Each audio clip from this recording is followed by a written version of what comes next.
Hey everybody, I figured why not go live early, 1 minute early, but set a trend. Let's get this, forget soon trademark. We're going in early. My name's Kevin Murcko. I'm CEO here at Coinmetro. This is called an AMA. Ask me anything. You ask, I answer. There's already some questions on the board. I used to do these things weekly. Now I do them monthly. Let's go. All right. So one of my favorite people who ask questions, my girlfriend's husband. Every time I say that, my brain just goes to mush. I don't know. I'm pretty good at math, but for some reason, this just doesn't calculate for me. Anyway, do you think we will be able to sell XCM by Christmas? Please, my wife's boyfriend wants to take her on a vacation. Wife's boyfriend. I think you need an apostrophe in there. Anyway, by Christmas. Look, I know that the XCM order book has been a thing of frustration for some time now. It's been frustrating for us as well. Obviously, we can't control the markets. And in previous times when we've set different types of measures to try and make sure that the book remains active, that the book is liquid, they've functioned. The last time we did, hasn't functioned the same way. And then, well, the market did what the market did. So it's still a priority for us. It might not look like it, but it is. I just had a conversation with a potential partner that is potentially a puzzle piece for us to once again get that market pumping. Will it happen by Christmas? I don't think we're going to see the economy turn around by Christmas. I don't necessarily think you're going to see a lot of good news by Christmas. Probably will mean that just like the rest of the crypto market, I just read something that Binance's volume on Bitcoin was down 57%. I've seen similar numbers around the entire crypto market, meaning somewhere between 60 and 80, even higher percent of lower volumes. And that's simply because, well, still a retail-driven market. Regular people have less money to spend on things that aren't necessarily considered necessities. Crypto is one of those things. So probably not.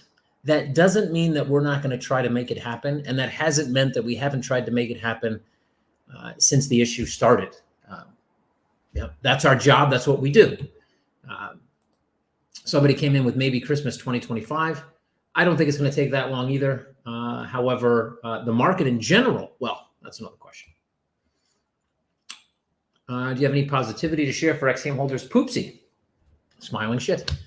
I think there's always positivity. Look, I know like I said, I know the XCM order book isn't what everybody wants. It's not what I want. That's for sure. It's not in a place that I would like it to be in. It could definitely be better than it is. That's for sure. I think positivity is, look, we've been through a lot of ups and downs at Coinmetro. And we've been through good markets, bad markets, terrible markets, really great markets. Good times, bad times, great hires, bad hires, whatever. You can, any level of the spectrum, any side, any piece of the spectrum you want to imagine, we've been there. And we're still here. I think we are now officially the only ICO, aside from Binance, that ICO'd sometime toward late 2017, early 2018, that's still in existence. And I think that says a lot for how we do business. And maybe, we could have made some different decisions in the past, maybe slightly outside of the ethical boundaries that we like to live in, but maybe we could have made some decisions in the past that would have changed where Coinmetro is today. But I think it also would have changed the company we are. And to be honest, in the long run, I think the type of company we are and the things we try to do and the, boundaries in which we try to remain are generally something that separate us from the pack. And I think that's always positive. There's always going to be negativity in the market. There's always going to be ebb and flows, whether it's a 4-year cycle you believe in, a 20-year cycle, a 3-year cycle, an 8-month cycle, whatever. Markets that are new, so nuanced markets, are always going to be volatile and always going to be rough. But when you make it out the other side, you learn a lot. And when you learn a lot, you improve. And I think we've improved leaps and bounds, and we're going to continue to improve. We got a lot of really interesting things in the works. We're going to get through this. We're going to be better for it. And one day in the future, everyone is going to forget about, these types of conversations. And I'm 100% positive of that. When do you think the economy will get better? VCs expect 2025. What about Coinmetro in this scenario? Well, I wouldn't necessarily take financial advice from a VC, but that's me. I guess it depends on the VC, but generally speaking, the crystal ball thing where people go and say, well, 2025, March 7th, is just that. It's utter nonsense. So will I predicted, or I guess I hate saying predictions, but I talked about starting to see a pivot towards Q4 this year into the first half of next year, where interest rates were going to stop rising. And at some point they were going to need to print more money. And when I say they, I generally mean the US government, but I mean, you can, whoever you want to say, whoever they is, you can kind of stick another they in there. It could be EC, it could be the ECB, it could be the Bank of England, it could be whatever. I still think that's a plausible scenario. Look, most markets, whether that when markets shift, and when I say markets, I mean global markets. I don't necessarily mean crypto, but the narratives that shift them are always manufactured. The question is, at what point does it make sense to change the narrative? And when I say make sense to, the 1%, not everybody else. And so have we gotten to a point where consumer sentiment and all these things is low enough or teetering, or have we gotten to a point where a bubble is about to burst? And while the bubble will affect normal people, it would also affect the 1%. So consumer credit is a massive bubble.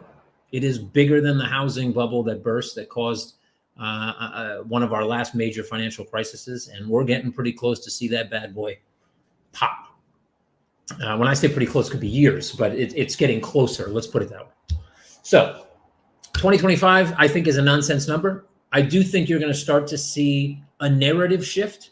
We have the US presidential election coming up, which means you're going to see two narratives, right? You're going to see the side that doesn't have office, that wants to take office, saying how bad everything is, and the other side saying how great they've been able to keep everything together. But I think generally, powers that be, that hold power now, are going to try to make a good narrative. Yeah, which I think probably means printing some money. So again, I think 2024 is going to see a pivot, and into 2025, you will see a narrative switch after the election in the U.S. What is it? Does that mean things actually get better? No, not really, but you'll see a narrative switch, which will, self-fulfilling prophecy, things will get better. Why was Dodge at it now? 2 years after the hype. Hey, man. So over time, I mean, back in the day when we first launched, listings kind of went like this, right? This is how it would work. So I'm going to play me, and then over here I'll be, let's call him Bolivar. Okay, so I'm here and I'm like, yeah, did you see this? You see this token that just came out? I mean, it looks halfway decent. I don't know. Got to check though, because it might actually could be a security. Well, the community is amazing, and my ex-brother-in-law's neighbor actually did their ICO marketing, so I could reach out. Yeah. Now again, it wasn't all that easy, but it wasn't just like that. But that's essentially how it worked, more or less. Nowadays, we have a listing committee. Now, I'm still not a big fan at all of Dogecoin. I'm not personally.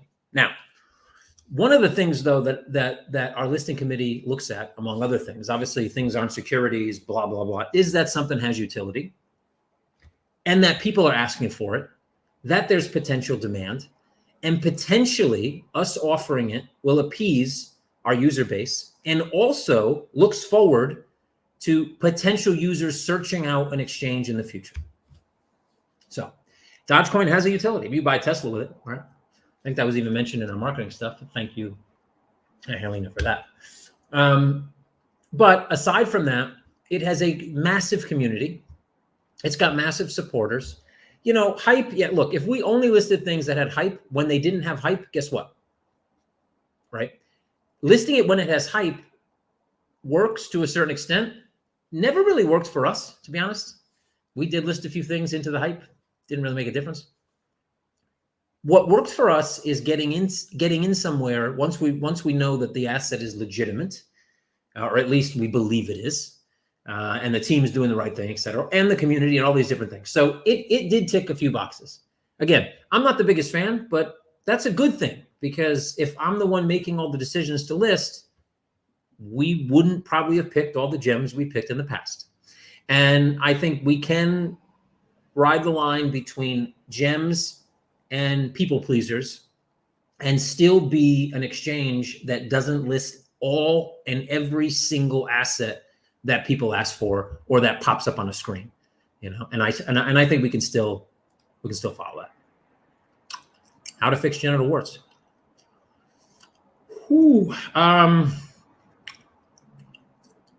It's kind of worse the longer I leave this up on the screen. I wonder how many memes are going to be made by a face I make or something with this question below me. Yeah, I don't think you can fix them, man. I mean, I don't know. I don't have an experience with that type of stuff, so I can't really tell you. Sound good, by the way. Thanks for the mic check. Jesus, if I was here this whole time, I forget about the mic check, you see? And every time I forget, nobody can hear me. Kevin, hey, Monkey Biscuits. I hope you're doing great. You're my favorite CEO. Thank you. I have only one question. How confident are you that XCM will reach its price floor until or during the next bull run? Reach its price floor. You mean surpass, right? Break through. Because that actually doesn't make any sense either. That would make it a ceiling. I get your point anyway. Confident. I know it's taken longer than I imagined initially. I know it's taken longer than anybody would like it to take.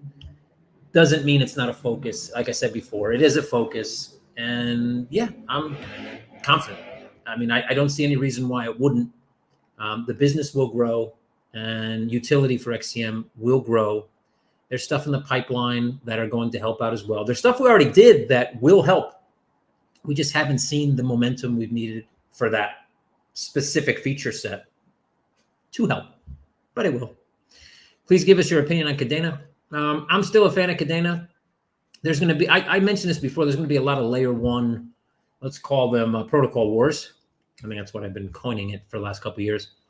In that every protocol that first came, they had ETH, boom, programmable money. Right? You have Bitcoin, store of value, movement of value, important. Then you had ETH, programmable money, whole nother ball game, guys.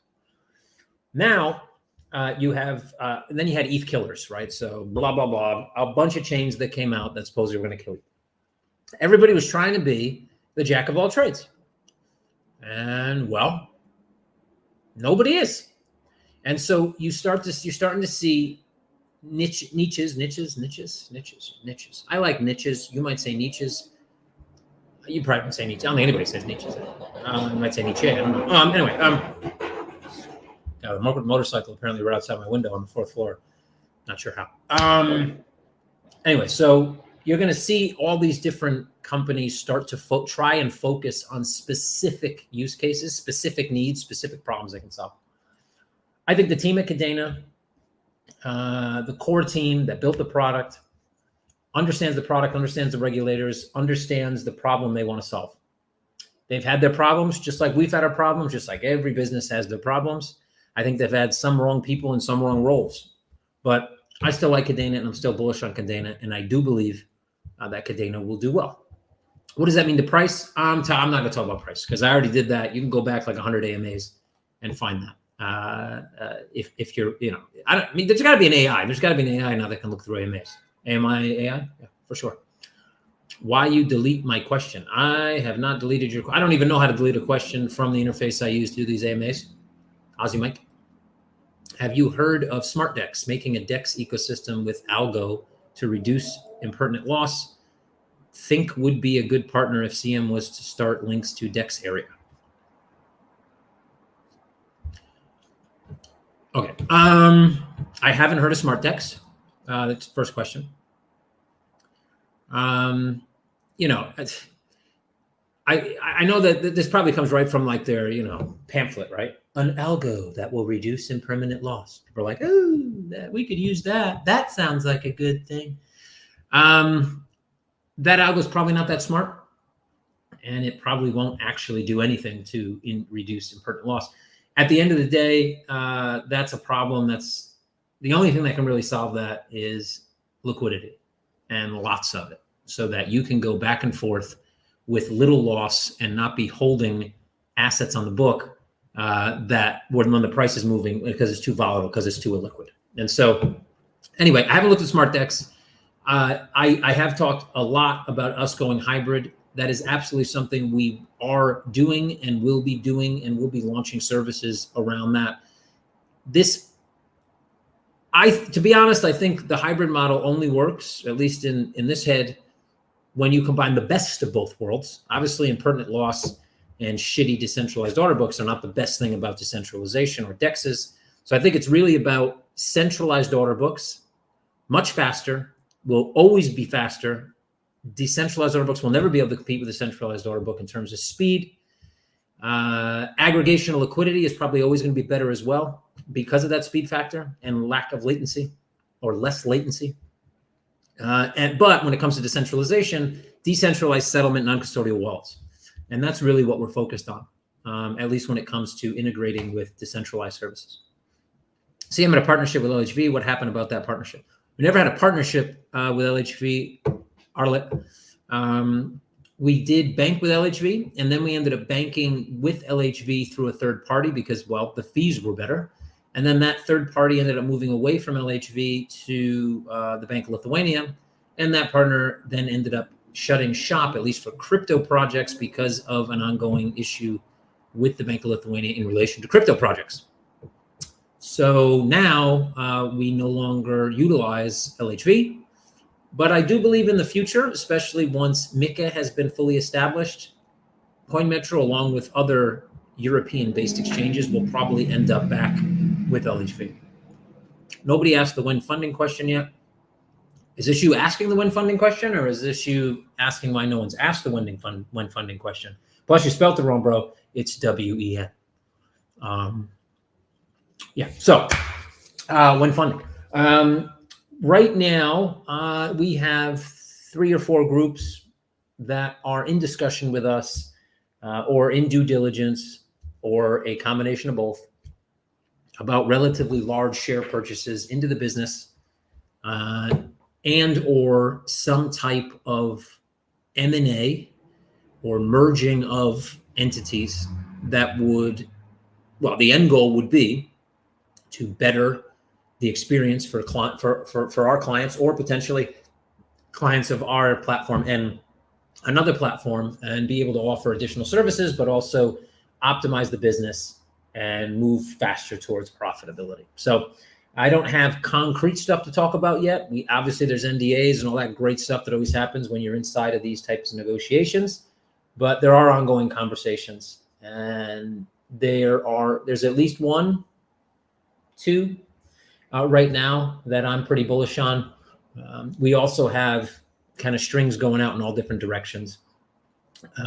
We are also looking at all kinds of alternatives as well, because I would love to be able to work with debt financing now. Obviously, that's difficult when you're not a profitable company, but there are ways to do it. And so we're also looking down those pathways because, well, I want to make sure that our shareholders, at the end of the day, once we're a profitable entity, are happy, I guess, is the way to put it, right? So debt financing is always nice because you don't have to, pull shares back from your beloved shareholders. So honestly, do you think there's a chance that Coinmetro will prevail? Have you considered close the business? Feels like CM is in a whirlpool with no escape possible. Why would anyone trade in CM? Hey, Sandra. So I guess I'll ask you a question. I mean, you can't answer me, but just let's hypothetically we were having this conversation and you asked me this. So you don't know me, I guess. I mean, you know me from these things. Maybe if you've watched 1 or 2, maybe you've never seen one, and this is the first time we meet. So nice to meet you, if that's the case. People that know me, I guess, or even have interacted with me just on a relatively high level, probably understand that I wouldn't be here if I didn't think it would work. I don't generally like to waste my time. I generally try to optimize each and every day, minute, second that I have, whether it be business or personal. That can sometimes look like procrastination, by the way, or but I'm a bit of a scatterbrain, so I'm usually all over the place. I like to tackle lots of things at one time. But I wouldn't be here doing this if I didn't think it could work out. There's no benefit for me to be here. I have essentially no salary. I get paid the minimum so I can keep my visa. It's about 1,000 euros a month, which is nowhere near what my cost of living is. So I don't have a salary. I have no other income streams coming through Coinmetro. So again, there's no monetary reason for me to be here. I deal with a lot of stuff, let's say, shit, all the time. It's a high stress position. There's a lot of things that need to get solved all the time. There's a lot of stuff that happens that is just out of your control. And then, that's the mea culpas and et cetera, et cetera. So I'm here for one reason, because I know we're going to succeed. Now, the timeline to succeed for everything you do in life is going to be different. You may be highly successful one time and you may fall on your face the next. You may have to pivot 500 times on the next venture, whatever. But my time is valuable, and so is everyone else's time that works here at Coinmetro and that devotes their time and energy into this business and into this project and into everything we do. I 100% know that we will succeed. It might not be in the time frame we would have expected. It might not be exactly as we would have expected once we get there, but yes. The whole market is in a whirlpool. The whole market is stuck. The whole market is massively down in terms of interaction where it was 2 years ago. Does that mean that the market will cease to exist? I don't think so. I think we've come enough. We've gone far enough to understand that this market is here to stay. Everything I've been talking about since 2017 till now, regulation, the crunch, the way that markets were going to react, the way that the whether it be politics or regulators or legislators were going to start to, push us into a corner, the businesses that were going to fail, the risks that were going to emerge out of this industry, the focus on different things, that all those things have come to fruition. Now, I wish they would have happened 3 years ago. We would be in a different place, and they're happening now. Murphy's Law says they're happening now when we can't capitalize as much as we would like, but we will capitalize. I think we are generally in a good position in terms of we've always done things the way that people are now being forced to do things. We don't have massive skeletons in the closet because we weren't the guys that were, onboarding Kim Jong-un's uncle back in 2017 so he could, buy petroleum with Bitcoin, right? So those things are going to come to light, and it's only positive for businesses like ours. And at the end of the day, I'm just as bullish as I was day one. I got a little bit less hair. I'm a bit older, got some bags under my eyes. My back hurts, and I'm a bit out of shape, right? But outside of that, I'm just as bullish as I was when I started this, and I absolutely know we're going to succeed. Just because other businesses succeeded faster or got to a pinnacle faster does not mean that they're successful. Success is a long-term play, and it means that you're still here. It means that you're able to fight challenges. And it's not really about whether you about when you succeed. It's about how, when you get knocked down, how you get back up. And I think we've proven that we're pretty good at that. Not a knock to hold to myself, but are you going to do work together in some way with Okta other than the eventual listing? I somehow think CM can benefit. I love listings that allow us to work with companies and communities and build cool stuff. We showed how that worked, let's say, with Kadena. And we're definitely going to do it with more companies. Is it going to be Okta? I don't know. It comes down to the listing committee. It comes down to resources. It comes down to timing. And it comes down to their ability and our ability to work together. But it could be. When CM bond token trading? So good question. The Ignium acquisition has essentially been finalized. There are a few stragglers that we haven't been able to finalize because we don't have banking information, but we're getting there. But essentially been finalized. And while I'd love to integrate those services and get those services back up to where they should be immediately, unfortunately, our focus right now is elsewhere. But I believe next year we're going to get bond trading and equity trading of Coinmetro online. It's probably going to be second half of next year, to be fairly honest. So yeah, If you have a pick between either farting every time you take a step or having a visible cyst on your head that erupts 100 times a day at random, what would you choose? Wow. These are some hard-hitting questions, man. I should have prepared. Farting every time you take a step. I mean, I could get around that one pretty easy. Thanks for that answer, Kevin. Of course, I mean surpass. Yeah, I know. By the way, just to come back to this one, because it's so important. One, I could just wheelchair my ass around, by the way. There's nothing I can do with the cyst, right? People are going to see it. And I can put a hat on. But that'd be really messy having to clean that fucking thing all the time. Plus, when it starts leaking somewhere, what's the explanation on that? Farting every time, though. Yeah, I just get on a scooter, man. I'd scoot everywhere. All right, moving on. Thanks for asking. Yeah. Okay. Luke, would it be possible to add a filter to see how much money in total I've invested in an asset? I know I can do this in the long way around by clicking each asset and seeing the original one. Pop that into our Telegram feedback channel, man. If you don't know where it is, just go into our normal Telegram channel at Coinmetro right there on Telegram and ask for the feedback channel. Somebody will pass you a link. Pop it in there. It's not a bad idea. I don't want to sound like a nagging wife, but please don't chew gum again in further AMAs. Sorry about that. Anybody else having a problem with the gum? Let's take a poll. We got one nayer on the gum so far. Why haven't we had a tier update now more after 2 years after the price floor? It's not interesting for new users to buy and stake ACM. I guess you mean XCM, Kim.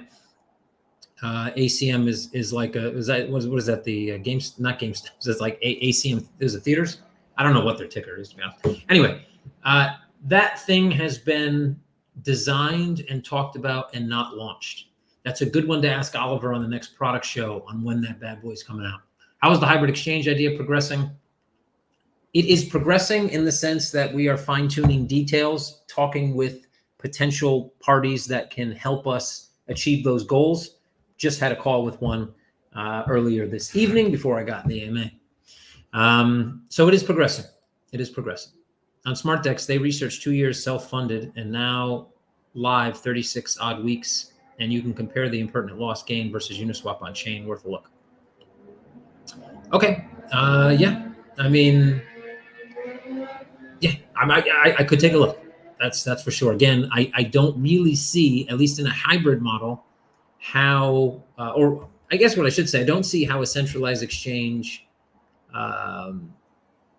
would really be using its abilities as a centralized exchange to the highest extent by integrating with the DEX and then using anonymized order books because we can get rid of that impertinent loss almost entirely in other ways. But thank you for that. I can take a look. Kadena is down more than 90% on price and around 96.5 of market cap and got around 250 million coins right now out of 1 billion.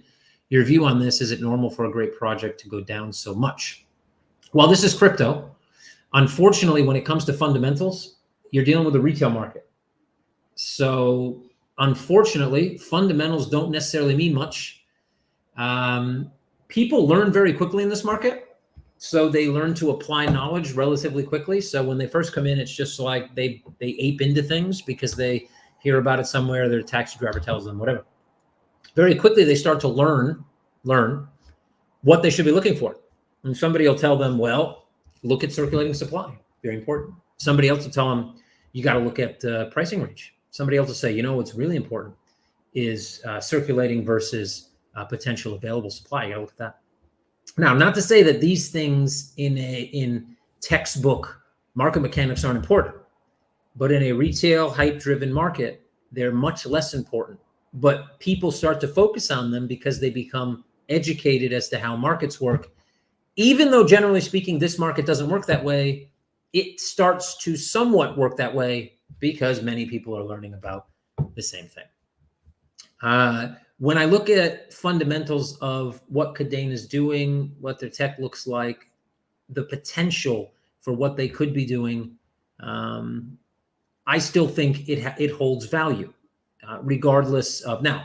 Obviously, if you bought at a high, it hurts. It definitely hurts. And will it ever reach that same high again? It might not. It's potential. There's a lot of potential that any asset that falls 98% doesn't reach back up to its one-time all-time high. I still like the asset though. That doesn't mean go out and buy it. That doesn't mean, even though it's cheap, a lot of people tend to believe, well, if something's cheap, I might as well buy it cheap. It's better than buying it expensive. Well, not really. Now, imagine those people who bought some random asset when Bitcoin was 1,000 and thought, well, Bitcoin's already 1,000, so I'm going to go ahead and buy, this other asset, whatever. I mean, not that there were any assets around when Bitcoin was around. When it comes to digital assets, Bitcoin was the only one in town at 1,000, but you get my point. I still like Kadena, but these things, even if they, in actuality, don't have a big effect in a hype-driven retail market, they can, because people notice them and become educated as to what affects a market. Can you elaborate more on these merging of entities, if possible, without breaking NDA? I can't. All I will say is, there are other properties in the crypto space like us that may have products that are similar to ours, but different, things that we might be able to use to enhance our own product catalog, and we may have things they can use to enhance theirs. We may be having similar size organizations that potentially would be able to optimize cost by coming together and also increase revenue. But specifics, no, unfortunately not at this stage. Hi, do you still think Flux is going to higher double digits? I'm still a fan of Flux. I think they have the potential to do so, yes. Donald Duck or Daffy Duck?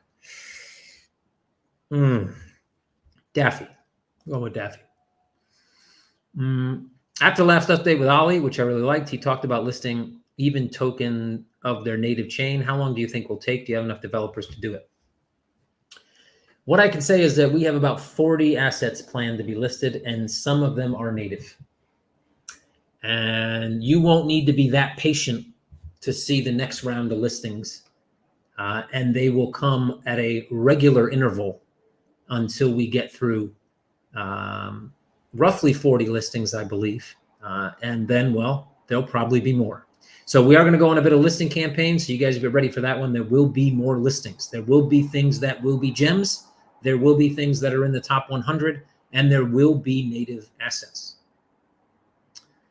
There always are. So you can always take a, well, we used to, I don't even know where to go for jobs now at Coinmetro, to be honest, which is terrible. I should know that. You can hit us up on Telegram. We'll hit you up with the link or wherever so you can check out open positions. Thank you for your honest response. Appreciate it. Keep going. Thanks, Sandro. Appreciate the honest question or the honest opinion. Absolutely. Can you look into adding Cargo X? They're working with electronic trade documents, around 50K documents processed weekly. 60 cents from each doc is used to buy CXO, 30 cents burn, 30 cents given to doc relayers. Something that, the trade finance, which I'm sure this probably ties into, the trade finance idea, and that being kind of almost a perfect thing or blockchain being a perfect thing to test for trade finance and the moving of documents and certification of goods, etc. Interesting. I haven't heard of them. I'll take a look.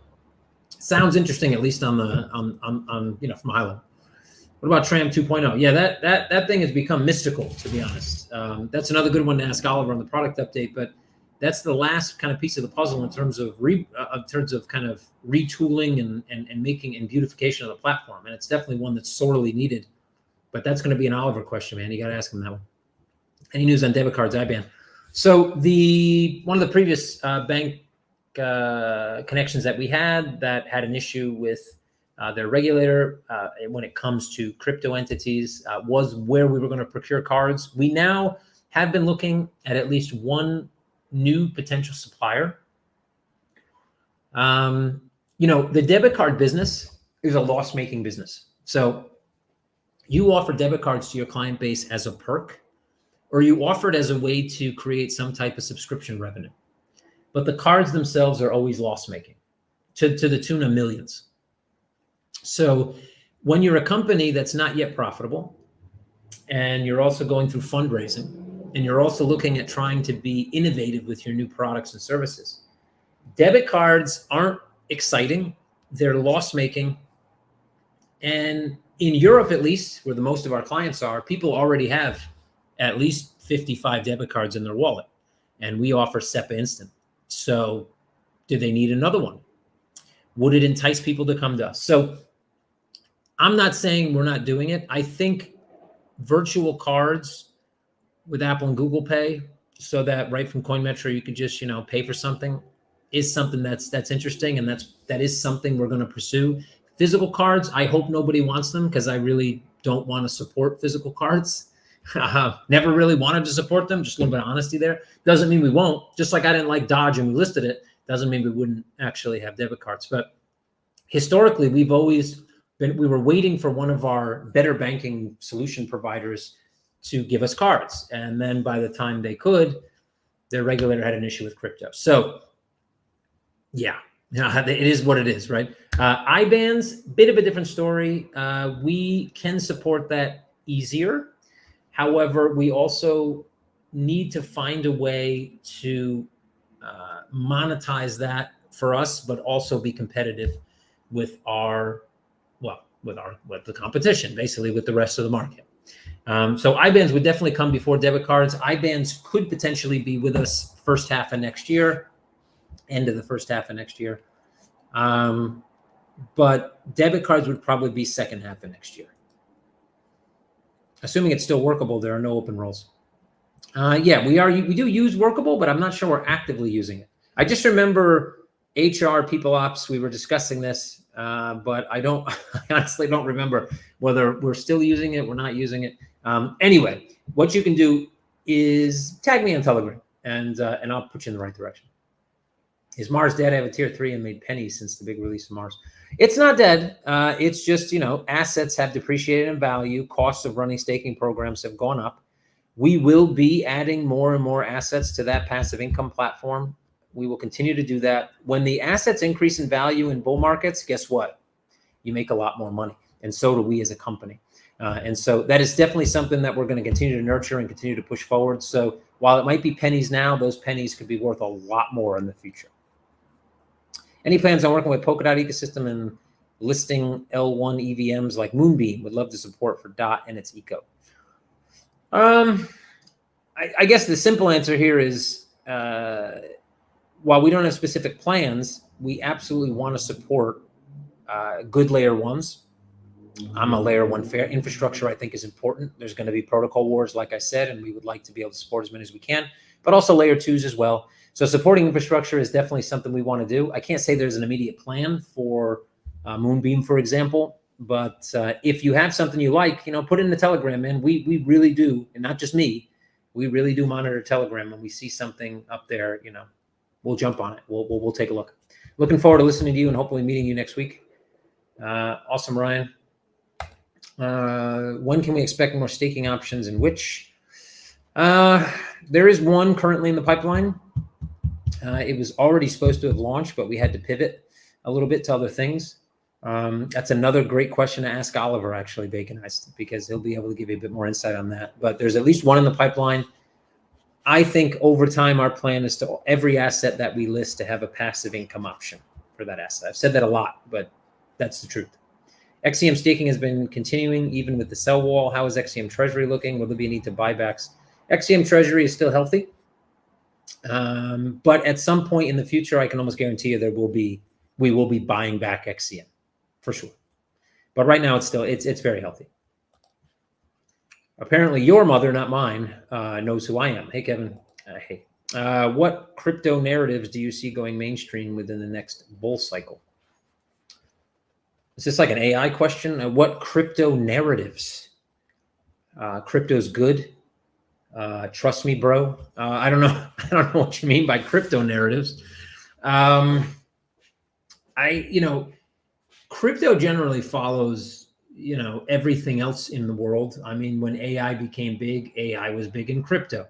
When the next thing goes big, it'll be big in crypto because companies will utilize crypto to try and generate money and generate value. So I think as we go down and as this market matures, and even though it might not look like it, it does mature a little bit every time we go through one of these cycles. As we mature, we're going to start not talking so much about crypto, blockchain, et cetera, and we're going to talk about just programmable money and programmable money, building out systems that allow people to take advantage of passive income. I mean, UBI was a thing for a while. It'll probably become a thing now in the new election cycle in the U.S. again.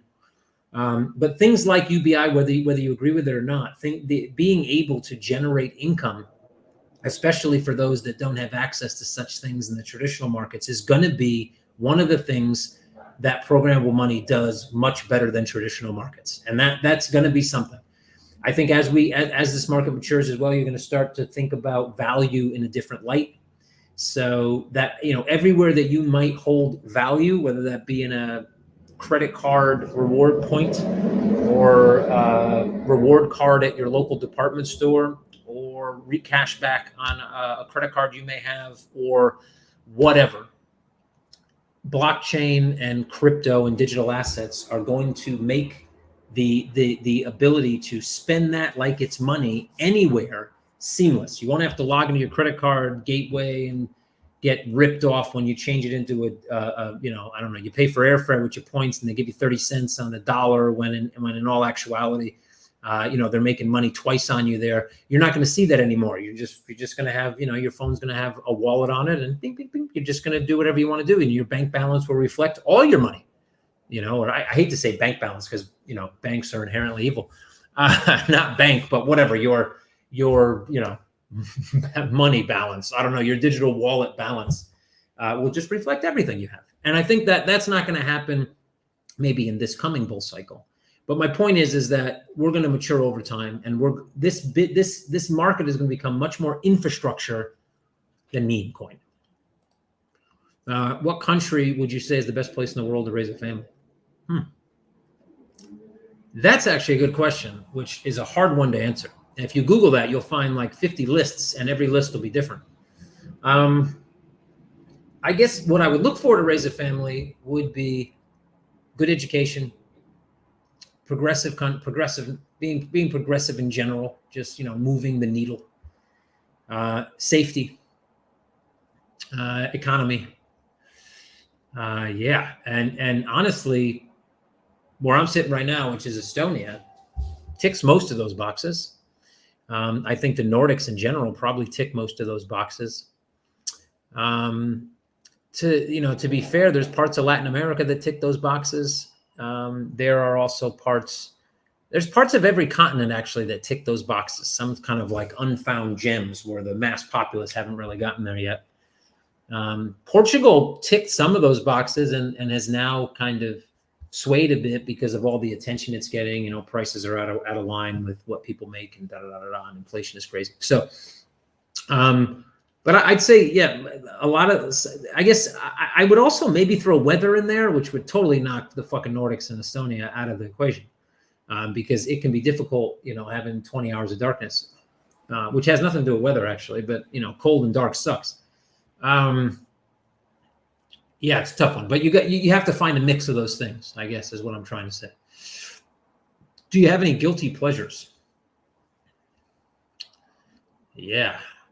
I used to say, when people used to ask me like, what are your hobbies? I'd say, well, when I'm not working, I like to work. I didn't really have a good answer for it because I didn't really do anything outside of work. And when I wasn't working, I was still working. And when I got if I felt like, I don't know, I'm just kind of anxious, or I felt like I was having a bad day, or whatever, I would immerse myself in work. It was like an escape for me, and it still is. So that's a hard one for me to answer. Guilty pleasures. I do like to travel. I don't like the act of traveling, but I like to travel. I don't know if that's a guilty pleasure though. I don't really know if I have one, to be honest. I don't know. Cyberpunk. Yeah. I know. I'm trying to put all my ducks in a row so I can get there. Any news regarding BitSensor? No, it is on a list though. I've seen it on a list. I can give you that. You're well. Thanks you, Rolo, for being here. What are solid occupations that won't be replaced by AI and will always be essential in 10 to 20 years? Trades, carpenter, mechanic, plumber, all those things. There's certain things human hands will always do better than a machine. But look, I don't think anybody gets replaced by AI. the same thing was said about the internet. The same thing was probably said about the radio, television, fucking the wheel. I mean, I'm sure cavemen were like, and people are like, oh shit, the wheel. Now, we can't, what happened? I'm a chariot fucking puller. I don't know. Like I carried chariots on my shoulder with my 3 buddies, what are we going to do now? They got a wheel, well, they just drove something with a wheel on it, that's it. Nothing changed. They still had a job, so I don't see AI necessarily taking away people's jobs. I think in many things that it may seem like it will, like a writer, they're not going to take writers' jobs. You're still going to know you're still going to need to know how to prompt AI. There's still going to be information that AI is not going to be able to humanize. And we all know that the best stories are the ones that hit.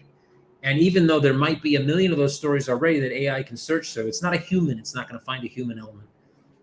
And either way, you're going to need to know how to prompt it. If you prompt it wrong, go to AI right now and put in the same prompt, just written a few different ways. You'll see how much effect it has on the output. And I don't think that's going to change. So, but yeah, trades, I guess. Things that people generally think are like not that important, or, oh, well, yeah, I have a 4-year degree at a college, you're important. Or like, yeah, I'm a plumber and I went to a trade school, and people are like, whatever. But, when your toilet clogs, guess who's the king of the world at that point, right? And guess who's going to give you a bill that's going to make you, do one of these? It's the plumber. So yeah, I think trades. Yeah. Do you share the opinion that the eventual Bitcoin ETF approval will kickstart? No, not at all. I think a Bitcoin ETF approval is, at this point in the life cycle of this market, meaningless 100%.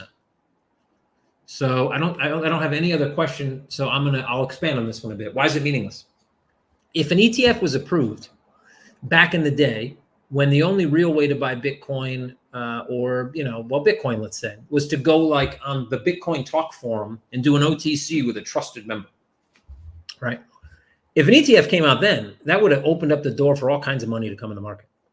Now, institutions that want to be in the market are already in it. And individuals, there's a million ways you can get Bitcoin now. And it's pretty easy. Most people can now even buy it through their bank. Some people buy it through an app that they already use. People buy it through Coinmetro. It's not that difficult, right? So I think a Bitcoin ETF and some more synthetic liquidity in this market will make zero difference. On the day it gets approved, yeah, you might see a spike, just like you saw for XRP when a judge said it wasn't a security. Guess what happened a week after that? Well, you know what happened a week after that. Went right back to where it was. I see no major impact. Zero. Do you believe humans have souls? Do you believe animals have souls? You'd have to define soul. If you're talking about an energy that potentially gets released when somebody dies, yes, absolutely. Cool. So I guess that's a weird one to end it on, but that's the last question I'm seeing on my screen. We've been here 48 minutes and 3 seconds. I was a minute early. Remember that, guys, please. I'm going to leave it there. I hope everybody has a great rest of your Thursday, a great Friday, and an amazing weekend ahead. If you can't spend time with friends and family, which I don't really know why that would be the case now, unless you live in COVIDville or something. I have no idea. Mask up if you do or don't. Anyway, buy some XM because it'll just make you feel happy. And everybody who talks about the wall all day on Telegram will have one less piece of the wall to talk about. Anyway, thanks everybody. I appreciate the support.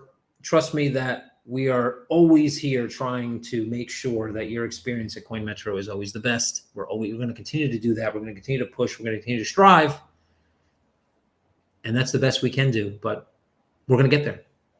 That's it. Have a great one, man. And cheers.